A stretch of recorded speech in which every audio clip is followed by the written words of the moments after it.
Good morning. Welcome to the Heritage Foundation and our Lewis Lehrman Auditorium. We, of course, welcome those who join us on our heritage.org website on all of these occasions. For those in-house, we would ask that courtesy to see that our cell phones and mobile devices have been silenced or turned off. And for those watching online, you're welcome to send questions or comments at any time, simply emailing speaker@heritage.org. And just in case no one brought the prop, we have the book, Pets and Pets, for everybody's reference. Leading our discussion today is Stephen Buchi, who is visiting fellow in our Douglas and Sarah Allison Center for Foreign Policy. He served for 3 decades as an Army Special Forces officer and top Pentagon official. He researches here on and focuses on cybersecurity, military special operations, and defense support to civilian authorities. He previously served as director of our Allison Center for 3 years and had joined us prior to that as a senior research fellow for Defense and Homeland Security. As commander of the 3rd Battalion, 5th Special Forces, he led deployments to Eastern Africa, South Asia, and the Persian Gulf. In 2001, he assumed duties as military assistant to Secretary of Defense Donald Rumsfeld, continued there until 2005. On retirement, stayed at the Pentagon as a civilian employee. Please join me in welcoming Steve Buchi. Steve? I always forget how long it takes John to go through all that stuff, which tells people tells you how old I am. Look, this is a rare, sorry for the glasses, I'm getting older now. This is a rare treat. As a veteran, I have seen America change its attitude towards veterans, change how it deals with veterans, and what, I'll use this term, what it owes veterans. That has changed over time. The book we're going to be talking about today and the programs that it relates are part of that. And it's a rare pleasure to be a part of this presentation here. What we're going to do is I'm going to give very short bio introductions to the 3 folks up here on the platform. I'm going to give them a chance to speak, and then we're going to do some Q&A. And so what we're going to start with is the book, Vets and Pets, as John pointed out, is our topic today. And we only have one of the authors. The other author has a family emergency and could not join us, but I think Kevin will be able to handle it. Kevin Ferriss is an old friend of Heritage, i.e. he works with us. He doesn't work for us. He works with us a lot because he is a assistant editor and senior columnist for the Philadelphia Inquirer.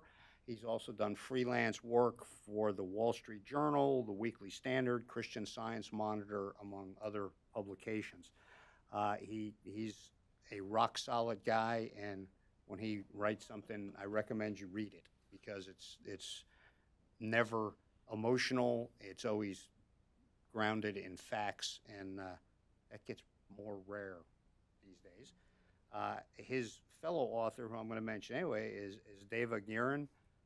She is a communications consultant and writer, and who has spent a lot of time recently focused on veterans. And I have to mention her other book because I love the title. Yeah. It's one of the best I've ever seen.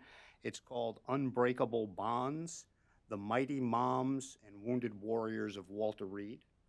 And I love the title because, as John mentioned, in my job as the military assistant to the Secretary of Defense for nearly 6 years, I spent a lot of time in Walter Reed visiting those young wounded warriors and getting to know their families, and they are an incredible bunch of people. They were already national treasures when they put on the uniform and with the things they did, but when you see them respond after the fact, it's even more incredible. And that's going to lead us to our subject today. And joining Kevin on the podium, we have Patrick Bradley, who's next to her. Pat joined the Army in 1967 and decided to take an extended vacation in Southeast Asia. Not a really good time to do that if you know your history. And he, unfortunately, was badly wounded there and came back to an America that, now looking out at the audience, there's a couple of you that remember this, and the rest of you who've only read about it in history books, but it was America's response to veterans was not quite as good as it is today. That's a gross understatement on my part. And so he had a lot of stuff to deal with when he came back, both physically and emotionally, and wasn't getting a lot of help back here. He took a assignment to collect data for a study on eagles, and in the process found out those winged friends could give him a lot of healing as well. He then took that knowledge later when his son, sitting right over there, came back with his own issues of PTSD to share the healing that he had gotten. And now they together share that healing with lots and lots of other veterans dealing with these issues. Their organization is the Avian Veteran Alliance Program. Cool name, doing some really cool stuff, but mostly because they're really helping veterans.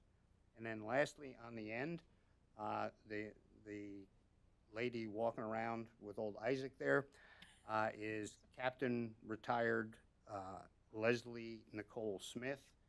Lesley was in the Army for 11 years, probably would have gone on a lot longer than that, but she had a health issue. She got a serious blood infection, which led to her losing her leg and most of her sight. And God brought Isaac into her life, and I have to tell you, as an example, what she's gone through would have crushed most people. Instead, she took it as a mandate to motivate her to help others. And now she is a full-time advocate for veterans, takes her public relations, public affairs background in the Army, and now uses it to do things with events and stuff to help other veterans who are going through the same sort of thing. A wonderful example, or even a definition of leadership. So I admire that greatly. And what I've asked him to do is Kevin's going to talk briefly about the book and the project that led to the book, and then we're going to let Patrick and Lesley talk about their specific experiences related to this, and then we'll bring Bradley up and to join us, and we'll turn it over for Q&A for the remainder of the time. So with that, I will turn this over to Kevin. Thank you very much for those very kind words. I wanted to say thank you to Heritage for having us here, for supporting the work of Dave and I, both the last book and this one, and also doing so much for veterans, for the military, and for their families. And also have to give a special thanks to Jim Weidman and Paul Gallagher and the communication shop for all that they do to make life easier for op-ed editors like me to keep their pages balanced. I thought what I'd do today is introduce you to some of the people that are in our book. An extraordinary group of veterans who have served in the Vietnam War, the wars in Iraq and Afghanistan, and in the many years and conflicts in between. So in addition to Lesley and Patrick, who are part of the book, let me tell you about some of the others and their service and companion animals, which range from dogs and cats and horses, pigs, and birds. Tyler Jeffries is a retired U.S. Army specialist who lost 2 legs to an IED in Afghanistan. He now has a massive Belgian Doberman who not only steadies him when he walks on his prosthetic legs, but also makes sure that no one bumps into him and tips him over. No one will get close enough to bump into you when you are walking around with a massive Belgian Doberman. Tyler says Apollo gives him a reason to get out of bed in the morning. Jonathan Hedrick is a former Army reservist who was injured during training, and he says of his companion cat, "She gave me a purpose again." Jimmy DeGier was a Marine tank commander in Vietnam, someone who, as he says, was put in charge of 3 other people's lives, a hell of a responsibility for someone who is just 22. Jimmy has long suffered with PTSD, but in the last few years has had a service dog named Max to help him. We'd like to come home, he says of Vietnam veterans, but some of us are stuck in time. These dogs will accept you for who you are and what you are, regardless of what you've done, and they don't judge you. Shanda Taylor was an MP and later an Army nurse whose career was cut short by a traumatic brain injury from a vehicle accident. She says of her service dog, Timber, "You know how in the military we have a battle buddy during training? You make sure that person knows you have their back. That's how I feel about Timber. No matter what, I'm there for him, and he's here for me. I can't see my life without him. Paul Mims lost his sight in one eye while serving in the Navy in Vietnam and eventually lost it in his other eye. He says of the many guide dogs he's had over the years, they give us freedom, liberation, and a sense of self-reliance.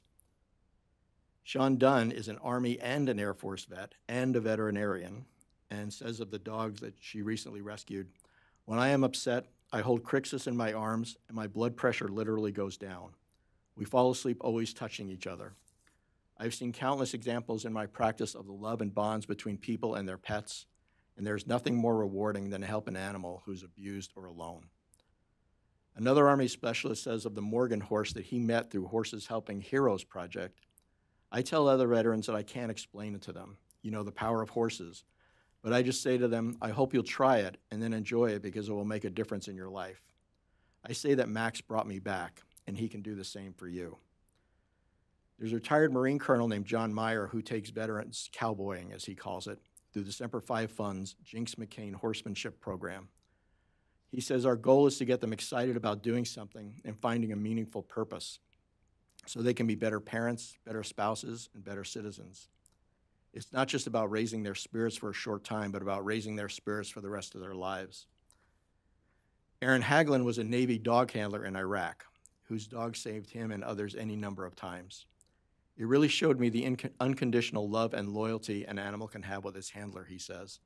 Even in the world's worst place, truly hell on earth, something that pure can still be there. I will have a dog with me until the day I die, always. Across the board, the veterans from the book were willing to share their stories about being overseas and coming home, and we are extremely grateful for their time and patience with us in the project. It really was an honor to be trusted with their stories. But they did it in part because they believe so strongly in the power of the healing relationships that they have been able to build with their animals. They also believe, as Aaron says, that if sharing these stories will help someone and make them think, let me try a service dog, or give them some perspective about their own lives, then awesome. Thanks. Well, thank you very much for having me here. I can't tell you what an honor it is. As you were told, my war was not a fun war. My war was not a fun war to come home from. Through a series of wonderful happenstance, my psychiatrist, who happened to be practicing falconer, if you're familiar with the term, helped me get a grant so that I could go into Canada, into the Canadian North Woods, and study bald eagles. I was not mentally prepared to be released from the hospital and go into the public. This gave me an opportunity to get away from the public but still get out of the hospital. Long story, even longer. Actually, I stayed up there for 3 years. And in those 3 years, I didn't see a human being. And I can tell you it was, without a doubt, the best experience of my life. When I came out, I decided to spend my life working with animals, particularly birds of prey, but I've worked with a lot of different animals. And each and every one I worked with impacted me strongly. A few years ago, my son got out of the service. He was at the Bay Pines VA Hospital near our house, was staying with us. He was in the PTSD study, and he'll tell you a little bit more about that. But anyway, when he came out to the park, I said, why don't you grab a bird, a hawk or something, and go for a walk? And those have become some very important words that I've said.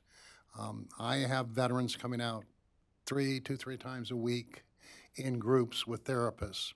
The only thing we ask of them is to put a glove on, take a bird, and go for a walk. We have a little park, 46 acres, but it's quiet and it's peaceful. And it gives these guys a chance to walk and get, as we say, get out of their heads. A lot of times you'll find PTSD people, people that suffer from PTSD get trapped. Memories grab them and they can't get it out of their head. They can't get out of their own head. But when you're walking around with a bird of prey, you tend to get out of your head and start focusing on what you're doing. We start with little birds, so it's not dangerous, but the birds get bigger as they get more experience. Anyway, we've had about 2,000 veterans come through our program. We want to expand the program. We want to expand our capabilities at the park. I have this tremendous city that backs us wholly on everything we do, as long as we can raise the funds to do it. What we want to do is turn our park into a therapy park, not just for PTSD or TBI. Lesley might appreciate this. When you're learning to use a prosthetic, a lot of times you spend a lot of really dreadful hours in a clinic somewhere, and sometimes you even get to look at a TV screen. What we'd like to do is set up a device, a level, if you will, a level zip line with a harness, and allow veterans to come out, or anybody who needs to help learning to walk again, to walk around the park instead of being in a clinic, to actually be out with nature. We have found that nature helps a lot. So that's what we're all about. We're trying to expand. We're trying to use what we know is good for people. And what my favorite term is, a pharmaceutically free program. Just walk and enjoy. Thank you. Okay, thanks, Patrick. Lesley? Good morning, everybody. Again, I'm Lesley, and this is Isaac, my service dog, and I've totally lost count of how many treats he's already had. So, but absolutely, Patrick, to kind of add on to that, I remember the first time going into, therapy to start learning how to walk. It was the facility, and I just started crying because it was this overwhelming sense of what if, or why me, and my life is over, I'm not normal, and a different environment would certainly change your mindset, like right from the get-go. So absolutely. And also then, Steve, thank you. And I wanted to just carry over from something you said about God bringing Isaac to me, because I truly believe that in my heart. When I was at Walter Reed with losing my leg, I was actually placed on imminent death status, and I was given 24 hours to live. Fortunately, I survived with the staff at Walter Reed, the doctors, nurses, and I often think too my own stubbornness kind of kicked in, that I knew it wasn't my time, that there was more out there, that I had a bigger mission or purpose to fulfill. Isaac's story is very similar in that he was actually a stray dog. He was this kind of wild pup rescued off the streets of Myrtle Beach, taken to the shelter, and his story is that he was just kind of so rambunctious and all this high energy that people were bypassing to even apply to adopt him, and he was placed on the euthanasia list, and he also was given 24 hours. So in my heart, I do really feel that God brought us together for the reasons of both of us having a second chance and understanding what that is, and the impact and the positive impact that you can make on people, and especially our work with veterans. However, when I first had thought about getting a service dog, I had a lot of hesitation because I felt like I wasn't worthy enough, that my injuries just weren't high enough on the scale, and that I would take away a service dog that was trained from another veteran who needed it more. And as I was processing having lost my leg, and at that time I was only blind in my left eye, what I started noticing was trying to adapt was running into people or running into doors, or especially, out in the stores, I would bump into people, in their carts, and they would get kind of upset, and then I'd find myself saying, "Oh, I'm sorry I bumped into you." And then it dawned on me that, a service dog is really going to help me and allow me to have more of that freedom and that independence and that confidence, where I'm not holding back so much or finding that I'm apologizing. So I reached out to Canines for Veterans, and I talked to Rick Hairston, and I explained basically what my situation was. I filled out the application. About a week later, he called back, and he was like, "We have the perfect dog. His name is Isaac. He's our biggest, strongest, most adaptable dog that we think will be perfect for you because of your daily schedule and all of your traveling." And then he said he's been waiting for his special person. And when I first met Isaac, I will never forget, it was as if electricity literally went through me. Like on Christmas morning, when you're a little kid and you see all the presents under the tree, and you just feel this overwhelming sense of joy. And I saw him, and I was like, "Oh my gosh, there's my dog. He's going to help me." And in that instant connection, Isaac immediately placed himself on my left side, and we have been inseparable ever since. And he has certainly been with me through the darkest days, because about a year after getting Isaac and thinking, I was back on track, I was in control of my life, I was doing a lot with different organizations and helping advocate for veterans, and I had another setback with vision loss with the right eye. And I was at Walter Reed. I was told I was totally blind, and just remembered thinking, again, now what, and how am I going to do this? But in the back of my mind, I knew that I had Isaac, but I didn't really comprehend the strength of our bond until I came home from that setback. Luckily, while I was in the hospital, a very small sliver of sight came back across the top of my right eye. I have probably 5 or 10% of my vision that did come back. And I often say there is no word or words or description of anything that can describe the bond and the relationship between a service dog and their person, in this case with Isaac.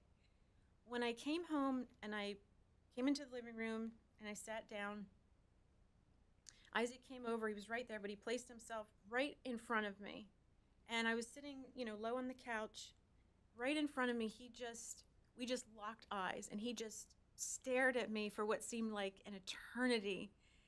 And at the time, I really couldn't see well. I knew he was there, and I could sense this just locking eyes, as if he were taking everything in, concentrating and understanding something was very different.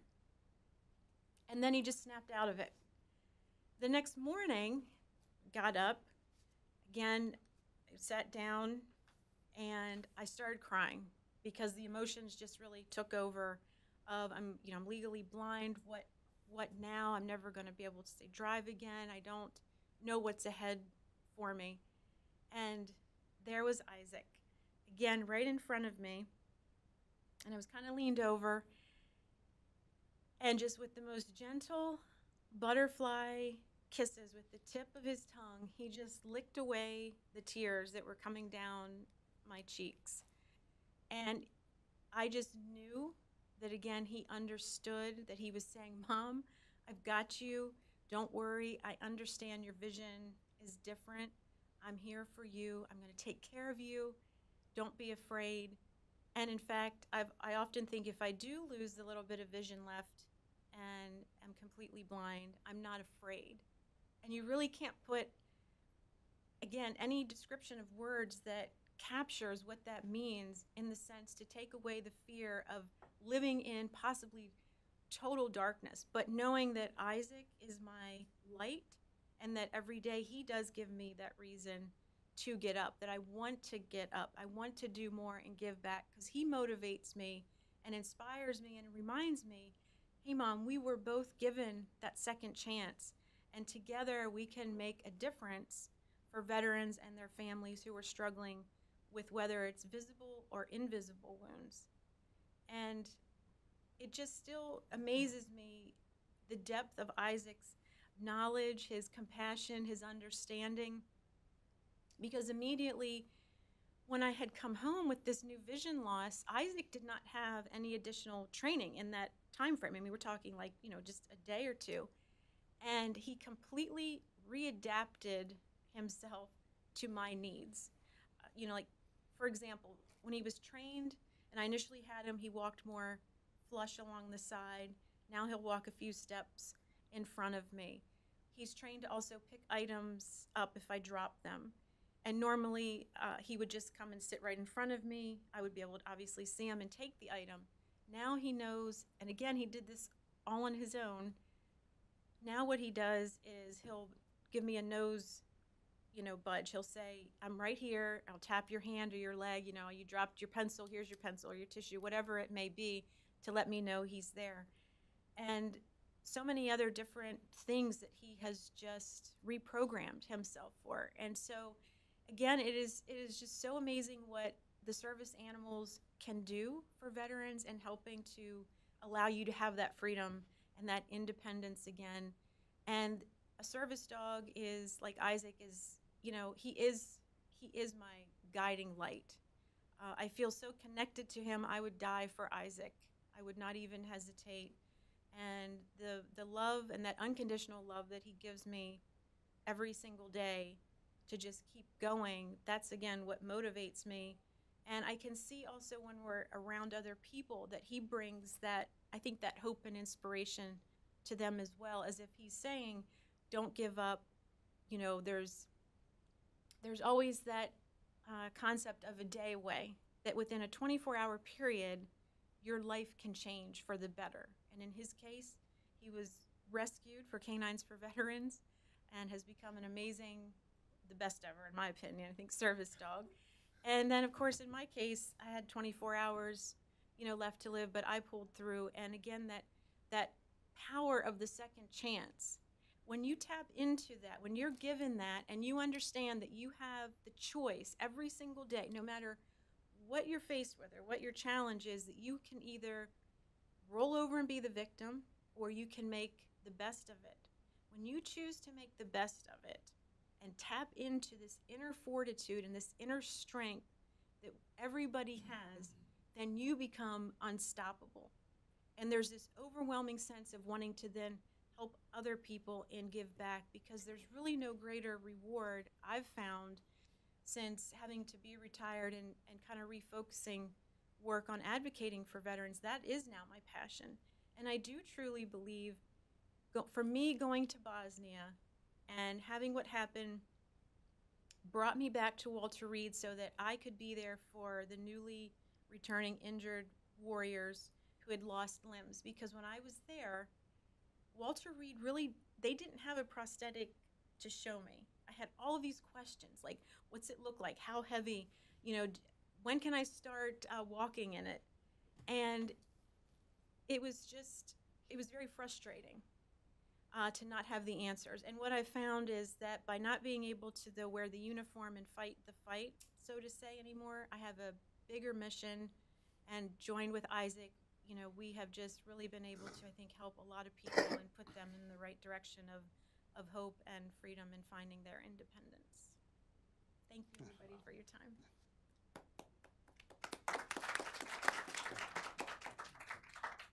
All right, and Bradley's joining us up here as well. And we are prepared to take questions. What I'd like you to do is I will recognize you, so raise your hand. When I call on you, tell us who you are, and then ask your question. And we have microphones on either side. And I would ask you to please ask a question. So if I don't hear a question mark at the end of the second sentence at the latest, then I'm going to ask you to sit down. We don't need a speech, but we've got some great assets up here that can answer your questions about the book, about the programs that they're involved in, or just about being someone who has faced these kind of issues and are now helping others to do the same thing appropriately. So, what are your questions? Yes, sir. Let's get right here. Hi, my name is, first of all, thank you very, very much for a beautiful presentation. My name is Bob Gersoni. I'm a Vietnam vet. I'm obviously retired now. I have two questions. One is there a shortage of service dogs? And my second question is, the dogs who serve with our armed forces overseas, when they come back, do they go into the stream of assisting veterans as well, or how does that work? Thank you. I can, as far as the question about the shortage, actually over the last several years, there has certainly been an increase for service dogs, and it does take about a year to train a quality service dog, to standard by ADI standards, the governing body that more or less oversees what standards are followed. So, and obviously, the more veterans that have service dogs, and that's kind of how it's been with, see somebody with a service dog, and then they talk to you, and you can say, well, contact Canines for Veterans or all the other organizations, that are out there. So I think that in a sense, the demand has increased, and going against the time that it takes. You can't, in a sense, just crank them out, because otherwise it would defeat the whole purpose of having a service dog that can help you for lifelong reasons. So I'll take a stab at the second part. One of our guys was a Navy dog handler and adopted his dog. It was a long process. It took a while for the dog to follow him to the States. But once he got him home, they were still so bonded from their experiences, and the dog, I think, has a little bit of PTSD too, that the dog would not let his wife near him. The dog would not let anybody near him. So the dog is now comfortably retired on the father's ranch somewhere, but couldn't stay with the couple.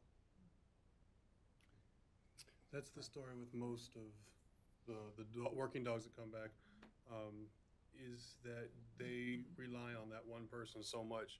You know, we as soldiers build complex multiple bonds among other soldiers. Those dogs bond once with that one owner.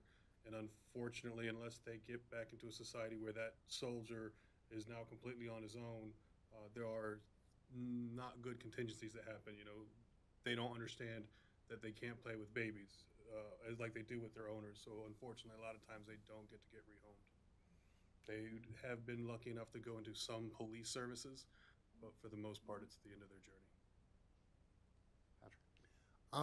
You have to understand, and I've spent 40 some odd years training animals. Working military dogs are trained for a specific purpose. Service dogs are trained for a different purpose. Retraining is often virtually impossible. The service dog, that year is an intensive year, and that's done when they're very young, and that all of that is set, and it's very expensive. So probably not. It probably will never work for retraining. Most military working dogs are also older when they come out, so the chances are slim. Okay, yeah, right here. Is there a difference between a service dog, a companion dog, or a therapeutic dog? And if so, what's the distinction? Absolutely, I'll take this one. I have an ESA. So there's two main categories, and they're not service dogs. I have an emotional stability a dog. She helps me when I first got out so people don't come up behind me. She's a very large English or Mastiff with Norwegian Elk Hound mix. She's about 135 pounds, and she has a bark that will actually get you to sit down. So when I first came back and tried to reintegrate in, thanks to the birds, I got to the point where I could actually go back out into public again, and she would follow me around, and she was off-leash trained, but she's not a service dog.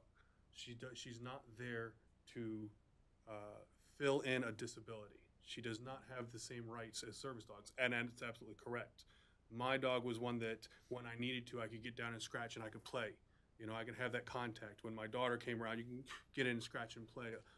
A service dog, when you put that vest on, a service dog's not work. You don't play, you don't pet. It's not there to go, oh, look at who's a good boy. He's there to do a job. And then when that vest comes off, they play with their handler. So there is a very big distinction, but they both serve a purpose. When I got out, I was not in, like I said, I don't like people. I can move around public now because of birds, but I was a warrior. My leadership always told me that I was a throwback to the Spartan days or to the Roman legionnaires. It's in my blood, it's in our family. You took that away from me and I was lost, and I was very close to becoming one of the 22 until the birds, and then my dog showed up. But yes, ESAs are amazing, and they deserve all of the awesomeness, but they don't have the same level of anything that a service dog does. Patrick, Jude, something else you want to say? Not really, other than I have, both my wife and I each have a service dog. Mine does one job. Mine alerts me when I'm going into what I like to call a fugue state, a PTSD state, where I'm getting trapped in my head. My wife's dog is a stability dog. It's there to make sure she has something to hold on to. She had a broken neck. And so they're very, very different animals and do different things at different times. I don't take mine out with me. She's not that type. My wife's dog goes with her anywhere she goes. And a cute story, because you brought it up. It's not cute in the sense, but my wife, we recently had to put her dog down because of age and infirmity. And within 2 days, my service dog stepped up and took over my wife's service dog's position without anybody asking, doing anything. Just one day, Carol stood up. Tori went, "Okay, I'm here." Put the harness on because there's a stability handle, and immediately filled the void. But I've had her since she was young, and she's watched Tyler do his job too, which is the answer to the other question. You can't retrain, but they can learn themselves if they're growing up in it. But anyway, that very different animals. Each one is different. A companion animal is there. A service animal is there. An animal that's there to support you or to alert you, let you know when you're in trouble, different animal.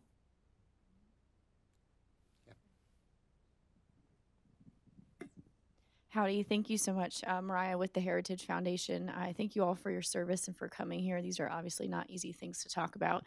My father served for 25 years in the Air Force and is a disabled veteran as well. My comment, or rather question, if you could expound on it, these are very, from my understanding, nonprofits. So could you talk about the need for nonprofits to step up, as well as what the Department of Veteran Affairs does on the government side and any sort of partnerships you may have had going forward, local governments or otherwise? I can take that one up. I've been fighting this one for about 5 years now. Let me explain my program, what it amounts to. It's a bird of prey program. All the birds I have are birds that are deemed non-releasable, cannot go back to the wild, cannot take care of themselves in the wild. We train them to be used in educational programming, to go out in front of the public and talk about them. The city that we're located, the city that owns the park we're located in, has given us a place to put the birds. They offer help in terms of physical building things and stuff when we need it. They do not in any way, shape, or form support our program financially. It's solely done on donations. When I took over this program 4 years ago, they were a complete drain on an organization, nonprofit, that we have called Friends of. And there was no income from the birds. We are now completely self-sufficient in the sense that we bring in at least as much as we spend. Understand, I have 24 birds in my program right now, and that's a substantial amount of money in just food because they're meat eaters. They don't eat anything else. Meat's expensive. There are other expenses. But we have figured out ways to go out and raise money to not cost ourselves anything. But we're just there. We're just getting 120, 125% of what we spend. When you want to expand and do that, we have to go out and find money. We literally go out and, for lack of a better word, beg. We need a van. I need a van to put not a pretty wrap on it and travel around and do lectures. It's very, very difficult to walk into a dealership and say, "Hi, can you give me a van for free?" It's a write-off. Write-offs are wonderful, but you have to make a whole lot of money in order to be able to need a write-off for anything. So fundraising in any of these organizations is virtually the first thing they do, and the only thing. We literally spend all our time trying to raise money. We do it in such a way that we can, I do it by taking the birds out and talking to people.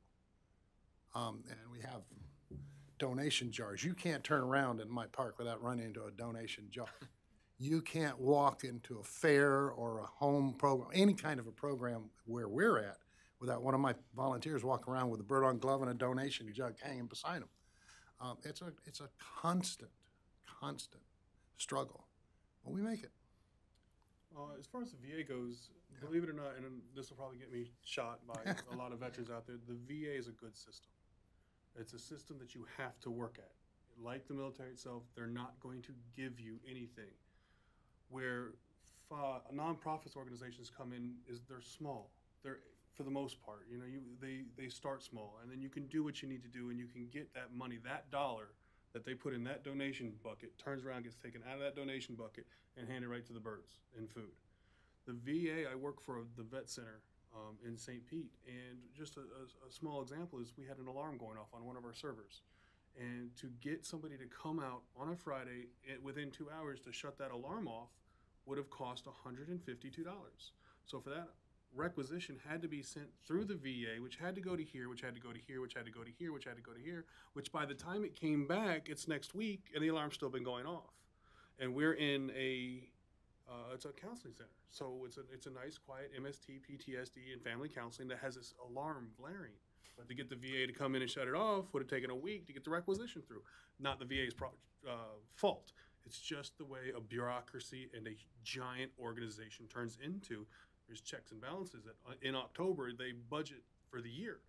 So how are they supposed to know that in October of 2017 that by November of next year I need $150 to shut this off? So it's the turnaround time, I think, is the biggest thing, and that's hard for vets. We don't like to wait. Vets are, we're the 1% of the alphas that join to go do silly stuff. We're not going to college to be economists or not. When you're a kid, you don't play desk. I'm not in the Air Force playing at the desk. You're a soldier running around in the woods. So you have this alpha mentality of now. I want it now. When you're in the Army and the platoon sergeant says, go clean your room, it's not like, I'll get to that. It's now. And when the VA goes, we'll do the best we can, but I can't see you until next week, you go, and then, you start tearing stuff apart. So it's just a matter of when that money can get to where it is. And the problem being is that 501s and nonprofits like Wounded Warrior, they grow up and become a bureaucracy. Wounded Warrior in its infancy was amazing. It was one of the best things you ever saw. Now look at it. 10% of its income goes to vets. Everything else is to salaries and those are numbers I don't have researched. They're just generalizations. Please don't send Wounded Warriors after me. But they're a lot bigger than they used to be. They spend a lot more money on marketing and talent and this and that. And That's the key, though. They do spend a lot. They have to spend that much money to do more fundraising. It's a vicious circle. Fundraising is fundraising. The bigger you get, the more you have to raise. The more you have to raise, the more you have to spend to raise it. It's insane. As far as a VA for us, we don't. I'll get out this. No, sorry. No, addressing. For us, we do this we do this as voluntary. We're not part of the VA. We're not sanctioned by the VA. As a matter of fact, the only way to get into what we're doing, I had to go through what's called recreational therapy department. The medical side of this does not recognize raptors, birds of prey, as a therapy tool. So I went through recreational therapy because recreational therapy, their job is to get the vets, when they're at that point in their treatment, from the hospital into a public situation for an hour and a half or 2 hours a day or a week and then back. And this fit the bill. We can go out there, walk the park for an hour or 2 hours, and come back. And they start to integrate them into the public. We are now being vetted by the mental health services as a viable therapy, but we're still not there yet. So we're not getting any help from the VA. Right. Well, I was going to add specifically about Canines for Veterans because when I had received Isaac, he had been trained at Camp Lejeune by the Marines who were at the Brig. It was the only program like it in the country, and I was actually really proud to receive Isaac from this amazing program where they're taking stray dogs, helping the veteran, and then the dogs are being trained by the Marines. And actually then the Brig had to be shut down due to asbestos, and it was moved to the Navy base at Charleston, and the program, continued. And then there was, I don't know all the details, but issues with funding.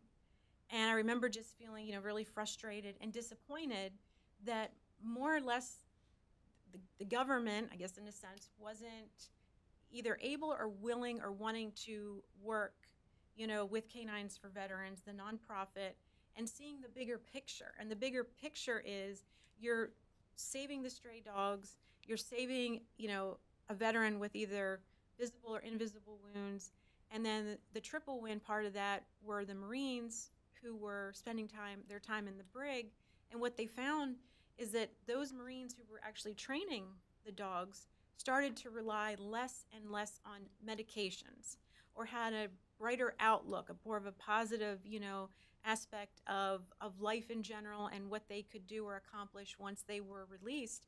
And in fact, several that had been released then went on to pursue careers in the animal field, you know, whether it was at dog grooming or dog training, but in some form or fashion that training the service dogs made that much of an impact that they changed their course of life once they were released. So it has been, you know, frustrating coming from that standpoint, because knowing the benefit of the service dogs and what they can do to change lives, and that can't be taken into consideration as the most important thing of helping people versus where the money comes from, and then everything comes to a, you know, a complete halt, and then everybody is more or less disserviced, so to say, because dogs can't be saved. There's not as many then trained for veterans to help, and the service members in the brig aren't given that amazing opportunity to completely turn their lives around as well. I would just add, one of the remarkable things about this book and the other book, the Mighty Moms book, is learning how many people see these gaps and they understand the now, especially the Mighty Moms. When they saw something that they needed for their kids, it was now. We're going to do this now. And people, all these nonprofits often start up because people are standing around at Walter Reed or at VA and they go, okay, the troops need this, the vets need this, so let's do this.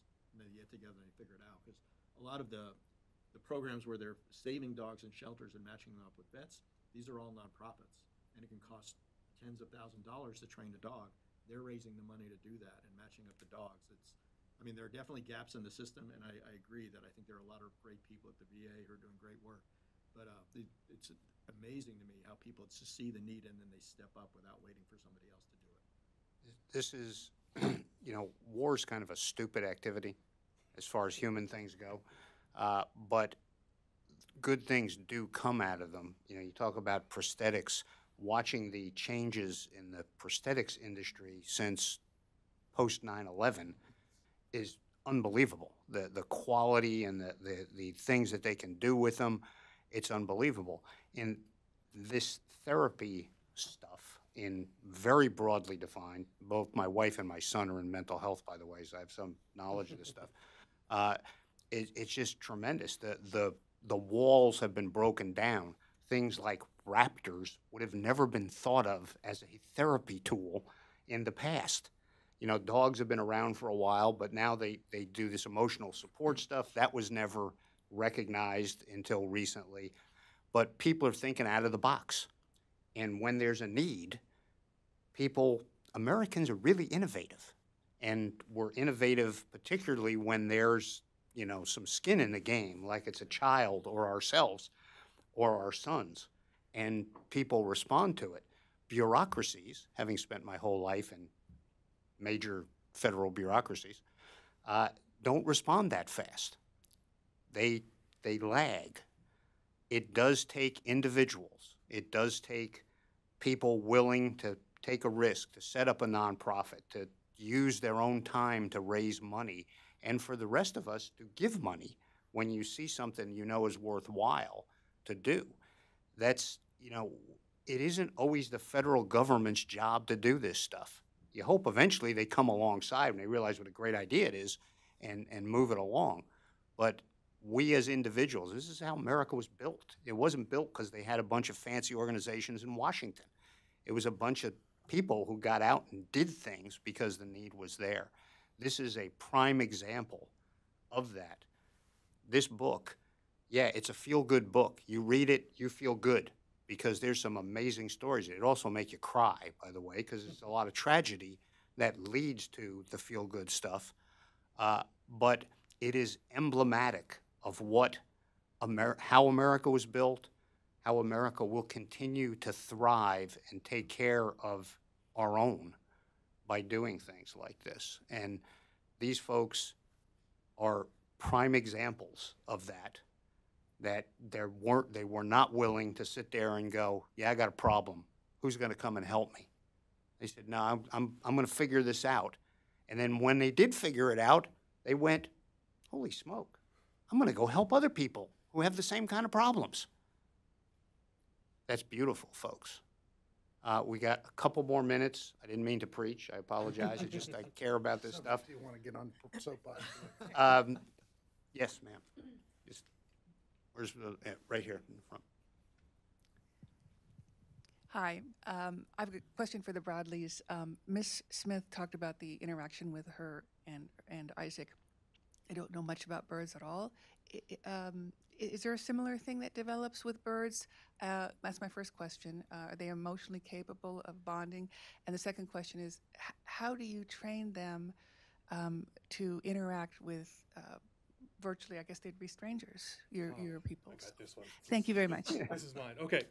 So the biggest thing and the biggest issue that in my personal experience was coming back was anxiety, PTSD, and people. Not a good mix. The problem being is that as soon as you put me around a group of people who don't understand me or I don't trust because we haven't been anywhere, you didn't wear the uniform with me, we haven't shed sweat, is that I don't trust you, you get behind me, and now I have anxiety. Now my anxiety hits, now my PTSD is kicking in, and either somebody's going to get hurt or I'm going to be a mess. So the easiest way for veterans in that situation to stop that situation is to remove themselves from society. And that's what we do. We hang out with our people on Facebook, whether that, or we go to our bars with our people, we sit in our chair with our back to the corner. Not because we like it, but because we don't know when that next attack is going to come. When am I going to feel like crap? When is somebody going to get hurt? I threw a guy through a window because he snuck up behind me. This is not good social behavior, I've learned. So what the birds do is they do this biofeedback reaction. All right, you put them on your hand. First off, you're talking about infantry, raised, trained, the best in the whole world. Your entire purpose is to go to foreign lands, meet new people, and then try to kill them. That's what we do in the infantry. If you give me a cat, I'm like, oh, that's cute. That's great. It's a cat. You give me a dog, again, it's cute. It's a dog. It's awesome. You know, I'll give me a German Shepherd or a Doberman and we can talk. But when I hand you an alpha predator, a predator that carries knives and beaks and talons that will rip and shred, you go, kindred spirit. So you give him a chance, you know. You're not going to go cuddling with this thing that is part out. That's a whole different story. So, all right, so now you've got the bird, this killer bird on your hand. Birds are very sensitive, and when that anxiety starts kicking in, before you even know it, they feel it, they sense it, and they actually grip down harder on your glove. So you go, wait a minute, he's not happy. Why is he not happy? You look around, there's no predator around. Okay, it must be me. So now I have to acknowledge in that significant event that's going on with me and control my anxiety. So now you've controlled my anxiety. You've given me an alpha predator, and you've put me in a situation where I have people. All right, now I'm worried. I've got people. But it's amazing how people all automatically give you a bubble when you have a bird that can take eyeballs out. They don't want to come up behind you. They don't want to enter into your space. So now I'm comfortable. I've got my early warning system. I can talk to people because they're not talking to me. They want to know about the bird. Next thing you know, I'm traveling, and this is a true story, I'm traveling around the country talking to tens of thousands of people at a time, all because of birds. No, they don't bond. There's no emotional attachment. I can make it look like one. Sometimes you think there's one, but the closest thing you'll get is maybe like a mated scenario. A guy I worked with had an Andean condor that would only let him near it, and I've got scars on my hands. And if you don't know what an Andean condor is, a 20-pound bird with a 10-foot wingspan and a beak that can shave whale hide right up. But what we use for them, and this is going to sound bad, parents are going to kill me, but it's operant conditioning. It's the same way you get your teenager to clean her room. If they do what the action that I want them to do, I give them food. If they do not do the proper action, they don't get food. Eventually they learn, if I fly to this glove and I get them, they get to eat. So every day it's training, and I specialize in the free flight training of falcons and hawks and raptors. And you weigh them every day. I mean, you're constantly in contact with the bird. I would spend 12 to 14 hours with a bird just sitting on my fist, weighing it a couple times a day so you can get adjustment for the weight. You don't want them too hungry because that's not good for the bird. You don't want them too fat because, again, that's not good for the bird. So you have to find that section right there where it's trainable, and then you just train it to food. If you think of an owl, how cute and awesome they are, their heads are about as big as a golf ball, the actual skull, when you get down under those feathers, okay? So it's about the size of a golf ball. Their eyes take up close to 3/4 of that entire space. So all that's left is intuition, eating, and instinct. There is no anthropomorphizing. That's what we do. Oh, he must love to fly. No, he flies because he's hungry. If he's not hungry, he's not flying. So it's just conditioning and training, a lot like soldiers. I mean, that's how we do it. You don't have a platoon sergeant going, "You did so good today." So again, it's just really relatable to one alpha predator to another alpha predator. It's just a lot more comfortable in my experience. But then again, I'm that infantry combat arms. There's different people with different experiences. Okay, I'm afraid we're going to have to break it here. There are books available out in the lobby. A portion of the proceeds from the books all go to Pets for Patriots. It's one of and they talk about a bunch of these different nonprofits in the book, so if you're interested in that, that's there as well. And our guests will be here for a few minutes to answer any other specific questions, but I would ask you to join me in thanking our panel for this presentation. And don't come up behind Bradley because his dog is not here. His dog normally keeps people from doing that, but don't do that. I'm a success story. I've gone from, when I got out, I had TBI, PTSD, I've got injured back, and everything in the Army I did, I went to be the next level warrior. I went to sniper school, I went to this, I went to that. I did everything I could because that's where I wanted to be. And then when I got out, it was just, you take that all away from me. I don't have a uniform. I don't have my people. I don't understand anything. You go to get a job, and they're like, "What special skills do you have?" "Well, I can shoot a gnat at 1,000 meters. How does that work?" And they're like, "Yeah." Next. But now I am about to be a graduate. I have got my bachelor's degree in program management and organizational leadership. I teach 2 days a week at this college. I have our assistant dive instructor. I take charters out. Spearfishing, and I help adaptive dive programs and vets dive. I work at the vet center, working with vets that come in with MST, PTSD, family counseling, all the way back from World War II on to the current OEF, OIF. I'm a big proponent of being around people now. Like I said, I work the Renaissance fairs where you're talking to 10 or 15,000 people. I go to colleges to speak. I go to high schools to speak. I go when he drags me out and go, "I haven't seen you in a month. It's time for you to come out and speak."